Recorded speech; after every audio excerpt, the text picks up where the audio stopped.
Hey guys, welcome back to Clownfish TV. This is Neon. I am here with Geeky Sparkles. Hello.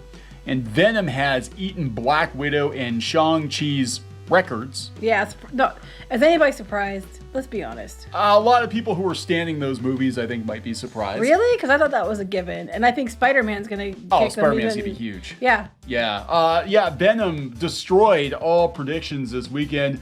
We're gonna talk about. We did get to go see the movie yesterday afternoon, and it was a Sunday afternoon, and it was completely full. It was. I was really surprised. That is, I can't remember the last time that's happened. Because we've gone to movies on like Saturday or Sunday at that first show in the afternoon, and it was like us and like two other people. But this was like full. This was a completely full house. Yeah, I think there was maybe one extra seat, maybe. Yeah. Very unusual. And again, this feels like pre-pandemic times, and the box office feels like pre-pandemic times. So we're going to talk about this, and we'll talk about the movie too. We'll let you know, when we're going to head into spoiler territory. Yeah. But we'll talk about the box office first. So That'll before be before we get into it any further, please subscribe for more pop culture news, views, and rants, guys. Over 236,000 subs. Thank you for the support. We do talk about comics, talk about movies, talk about Marvel. And this is kind of a mashup of all of that with Venom. And the projections for Venom were pretty conservative. Were they? I never looked, they were. They were saying it was probably going to come under Black Widow, maybe ahead of Shang-Chi. But, the first movie was surprisingly good. People didn't expect it to be very good, I think, because they separated Venom's origin from Spider-Man.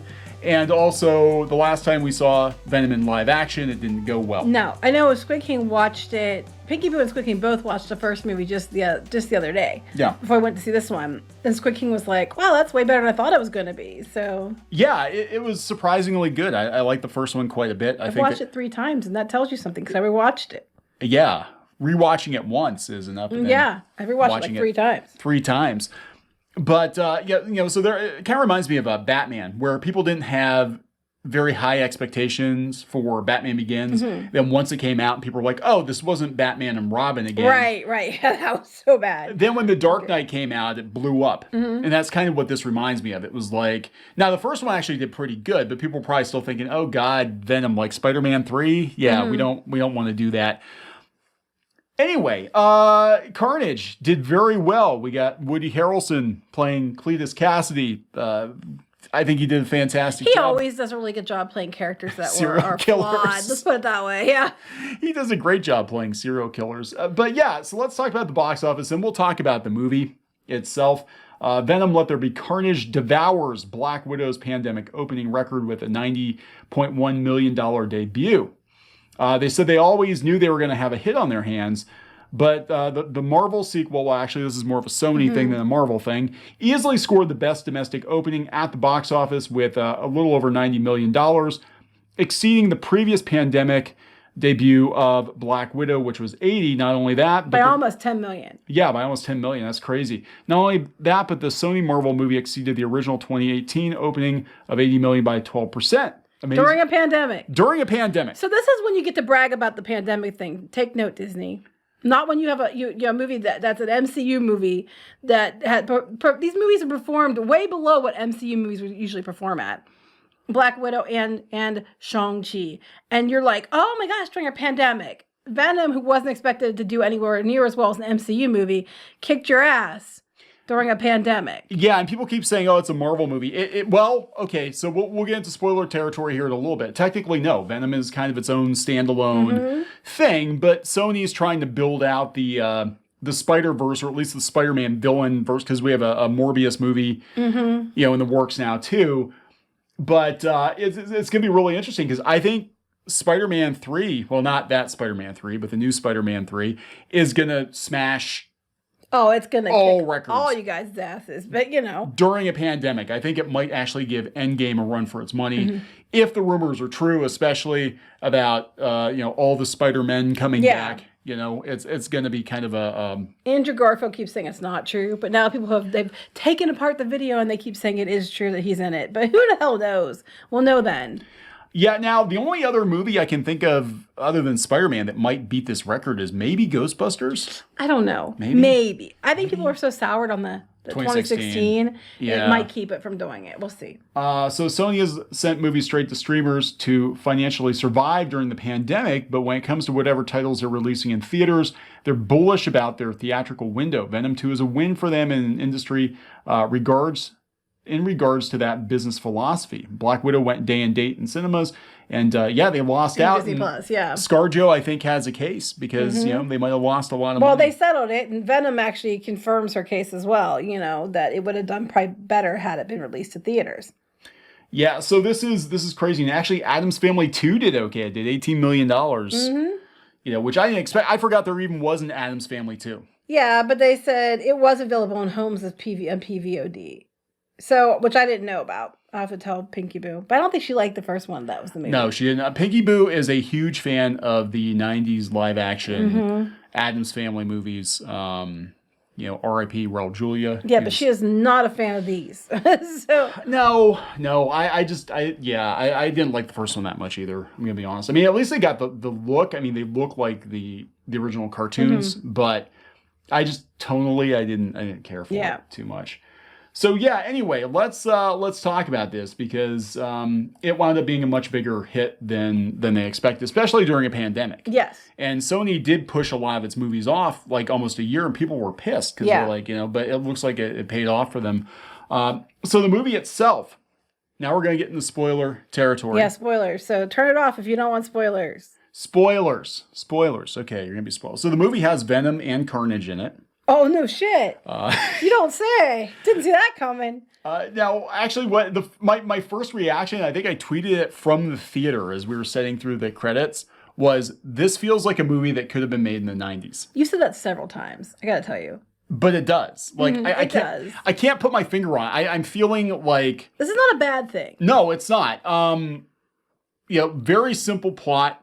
Kind of over the top bad guys. And it kind of is. It's kind of, people are like, well, it's cheesy. Yes, it kind of is in a way, but everybody's saying it. But the actors know what they're dealing with, and they just go in. They just go for it, and it's good. How can you not be cheesy when the characters are slime balls living inside of people CGI? I think I liked it. I liked it better than you did. No, I liked it. I'm just saying, like. Seriously, if it wasn't for the CGI, which in places wasn't great, I'm gonna be honest, the CGI in places was kind of like, eh. If it wasn't for the CGI, I could swear this movie was made in like 1997. It, tonally reminds me of like Spawn and Blade, and I've never seen one of those. Yeah, so that could be why it doesn't to me. But yeah, it was relatively short, compared to a lot of these Marvel movies, which are like over 2 hours long. But now. Sometimes the investment of time on those things is so long. It's just like. When you look at your watch, like we're only halfway through. But or your phone, because no one has watches anymore. No, I'm just saying because that also reminds me of when the movie's an hour and a half was about the average length for a movie, and now a Marvel movie, it's like it's only 2.5 hours. Eternals is clocking in at like freaking 3 hours. No, it's not that long, but it's like 2 hours and 39 minutes or something like that. It's like, come on. But it wasn't bad. I liked it. Now I know a lot of people were concerned because they had these articles going around. About it's Venom's coming out story and all that. It wasn't. It was played for laughs. There's a nightclub scene, and it was played for laughs. Again, the tone of it reminds me of a lot of like kind of campy 90s superhero movies. To me, it was more like it wasn't even played for laughs. To me, it was more like him trying to say, "Hey, look, I'm me, and that's enough, and that's okay." And it wasn't in a lame way. No, it was in a kind of funny way.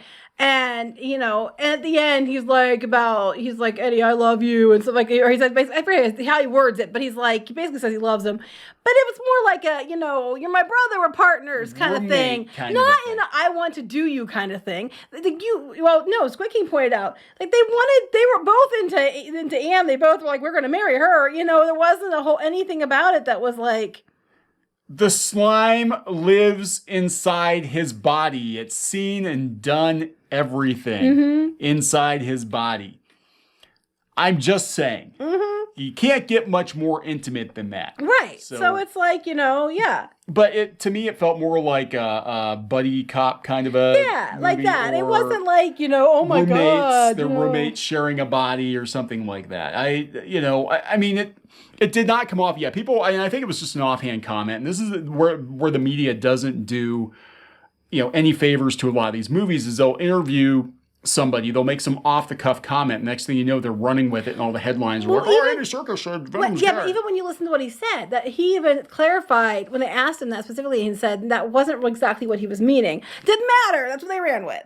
So if you're worried about that, that is not an issue.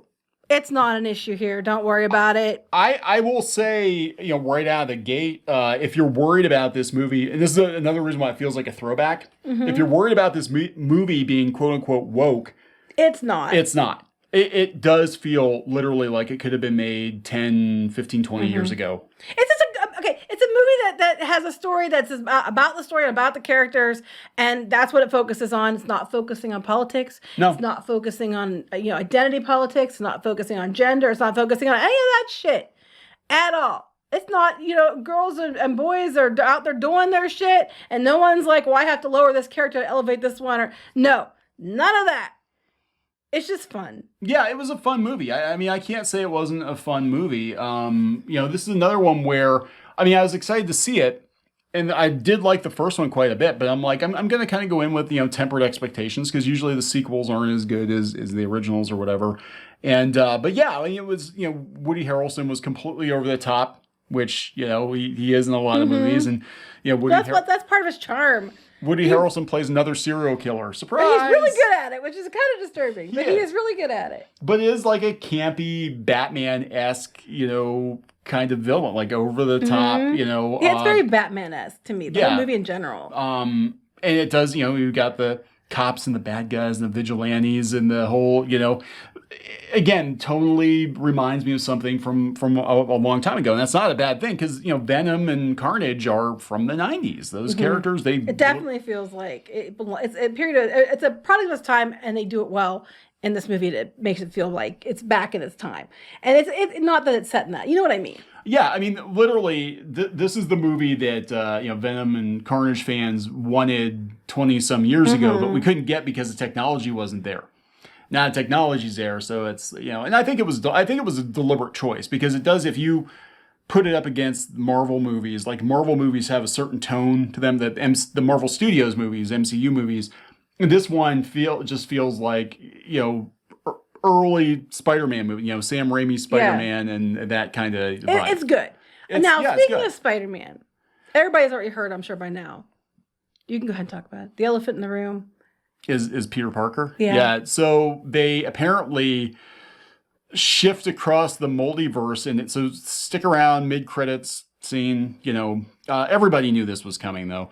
But yeah, Tom Holland's Spider-Man on TV, the end of Far From Home, where he's outed by JJ, and apparently they're Venom and Eddie Brock are in the MCU at this point. They shifted over to the MCU. Now that could be because of whatever's going to happen in the next Spider-Man movie, or it could be because they're going to be taking Spider-Man back to Sony. I think it's a backdoor. I think and Sony's smart to do this. I think what they're going to do is they're going to use Disney to build up Spider-Man again, because he kind of fell from grace. The Amazing Spider-Man movies weren't great. Spider-Man 3 wasn't great. They're going to build Spider-Man up again, build up the Rogues Gallery, Morbius and Venom and Carnage, and then they're going to bring them over to, another world or something. I don't know. It's something like that, because Disney's already kind of having a little bit of trouble here, because Sony has the rights back to Spider-Man for the most part. And then the families are now going after Disney for the copyrights on the characters. Yeah. And they're trying to stop that, even though by law they, Yeah, so the reason that Spider-Man wound up in the MCU anyway was because Sony was kind of in a bad place, because Amazing Spider-Man did not do well. It did okay, but it wasn't doing anywhere near what the proper Marvel movies were doing. So they're like, fine, we'll work out a deal and bring Peter Parker over which was great for comics fans, because it's like, Spider-Man's the face of Marvel, not Captain Marvel, not Ms. Marvel, not the Marvels, but Spider-Man. So we got Spider-Man in the MCU, but now they're like, okay, well, we're making lots of money off of Spider-Man now, and apparently Venom makes tons of money too. We don't need you anymore. Morbius might make tons of money, and it's like, we don't need you. We're just going to take him back. We're going to take our ball and go home. Yeah, so Disney's flipping out. I think between that and like the lawsuit about the copyright on a lot of these characters, they're but then Disney, as much as I like going to Disney parks and I appreciate cast members and things like that, Disney, his arrogance is just so frustratingly annoying. And I'm so kind of sick and tired of it, especially when they keep upping prices and everything else. Cause you'll pay it. And it's like if they get a comeuppance with losing some stuff, I wouldn't be too upset about it.